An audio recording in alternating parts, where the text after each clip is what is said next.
अच्छे से तमोक्ष आराम से चलिए बाबा जी, जैसा बखूबी वाकिफ है, इनको बोलिए खामोश हो जाएं प्लीज़। यूएस जो कल मस्जिद के आए थे यहाँ लद्दाख के लिए रवाना हो गए, उसके बाद उनका statement important part of India, किस तरह ओवरऑल उसके विजिट और उस स्टेटमेंट को देखिए ये कोई पहली बार कोई एम्बेसडर कहीं से या खासकर अमेरिका से पहली बार जम्मू कश्मीर नहीं आया है। और सिर्फ फ़र्क ये है कि जब 2019 से पहले यहाँ कोई भी एम्बेसडर आते थे वो यहाँ जो हर तबका फ़िक्र है उन लोगों से मिलते थे। यहाँ जो section different section of society है, टूरिज़म है, ट्रेड है, ट्रैवल है और बाकी ओपिनियन रखने वाले उनसे भी मिलते थे और फिर वापस जाते थे और अपना एक ओपिनियन लेके वो जाते थे। मगर 2019 के बाद ये जो जितने भी फॉरेन डिग्निटरीज़ के जो टूर्स हैं ये क्यूरेटेड होते हैं। मतलब वो आए किसी और से नहीं मिले, चीफ मिनिस्टर साहब से मिले, गवर्नर साहब से मिले और शिकारा सैर की चले गए। तो इसमें मैं उमर साहब की इस बात से एग्री करती हूँ कि जम्मू कश्मीर के जो मसले मसाइल हैं इनका हल अमेरिका से नहीं मिल सकता है, वो नई दिल्ली को ही करना पड़ेगा। मगर मैं ये उम्मीद करती थी कि उमर साहब कम से कम जो अमेरिका से एम्बेसडर आए हैं उनको बोलेंगे जम्मू कश्मीर के लोगों का कंसर्न, जिस तरह से अमेरिका ने और इज़राइल ने ईरान पे हमला किया, वहाँ 150 से ज़्यादा बच्चियों को शहीद कर दिया, वहाँ की लीडरशिप को शहीद कर दिया, वहाँ बम्बारमेंट कि उसका हमारा कंसर्न है हमारे जम्मू कश्मीर के लोगों का, एंड डिस्प्लेजर एक्सप्रेस करते और साथ ही ये बताते कि अमेरिका को जिस तरह से मुस्लिम ममालिक में फसादात उठाता है, वहाँ बिला वजह हमले करता है, उससे जम्मू कश्मीर भी मुतासिर होता है। और दूसरी बात यह है कि जब उमर साहब ये कहते हैं हमारे तमाम मसाइल का हल दिल्ली में है, तो उन मसलों की बात क्यों नहीं करते हैं। अभी जब मैं यहाँ आ रही थी तो मुझे मैसेज मिला कि करीमाबाद पुलवामा में कल रात को आर्मी ने, कई दिनों से कार्डन चल रहा था, सर्च ऑपरेशन चल रहे थे,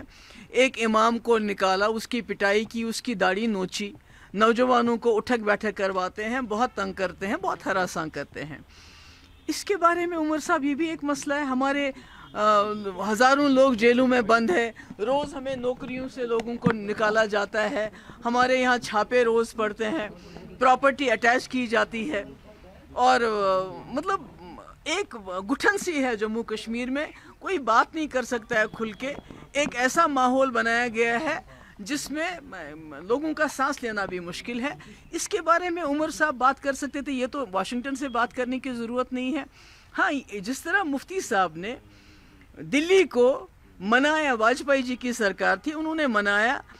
और एक रिकन्सिलेशन का प्रोसेस चला, यहाँ भी बातचीत हुई, यहाँ भी डायलॉग हुआ, हर तबके से डायलॉग हुआ, पाकिस्तान से भी बातचीत हुई, रास्ते खुले। कम से कम अगर उमर साहब कुछ नहीं कर सकते हैं, जो मुजफ्फराबाद और रावलाकोट का रास्ता जहाँ ट्रेड बंद हो गया उसकी बात तो कर सकते हैं। एक बात तो है। और दूसरी बात, जो अमेरिका के एम्बेसडर ने ये कहा कि वो जो ट्रैवल एडवाइजरी है जम्मू कश्मीर के मुतल्लिक़ उसको वो रिव्यू करेंगे, मुझे उम्मीद है वो रिव्यू करेंगे। और दूसरा उन्होंने कहा कि हम इकोनॉमिकली ज़्यादा इंगेज करेंगे जम्मू कश्मीर के साथ, जिसमें मैं उम्मीद करती हूँ कि अगर वो यहाँ के हॉर्टिकल्चर, यहाँ के हैंडीक्राफ्ट, जिससे जॉब क्रिएशन हो, जिससे इकोनॉमिकली हमारा फ़ायदा हो, मुझे लगता है उसको देखने की ज़रूरत है। क्या अगर उन्होंने, अमेरिका ने जो बात कही कि वो जम्मू कश्मीर में इकोनॉमिकली इंगेज करने के लिए तैयार हैं, एडवाइजरी, ट्रैवल एडवाइजरी को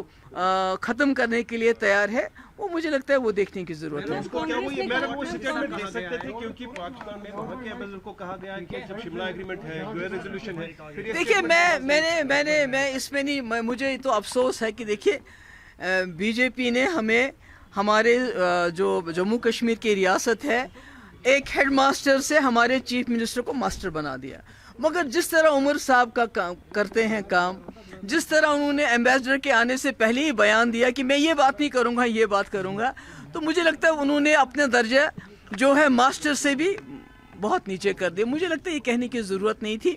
बाकी मैंने पहले भी कहा, अभी कहती हूँ कि मुफ्ती साहब ने जो भी कुछ हासिल किया, चाहे मुजफ्फराबाद रोड था, रावलाकोट रोड था, डायलॉग था, मुगल रोड था, यहाँ बातचीत थी, पाकिस्तान से बातचीत थी, हालांकि उनके पास कुल 16 मेंबर थे, वो दिल्ली को कायल करके, और उमर साहब کو بھی دلی کو قائل کرنا چاہیے ان مسئلے مسائل کے لیے جو آج جموں کشمیر کے لوگ فیس کریں. بہت بہت شکریہ.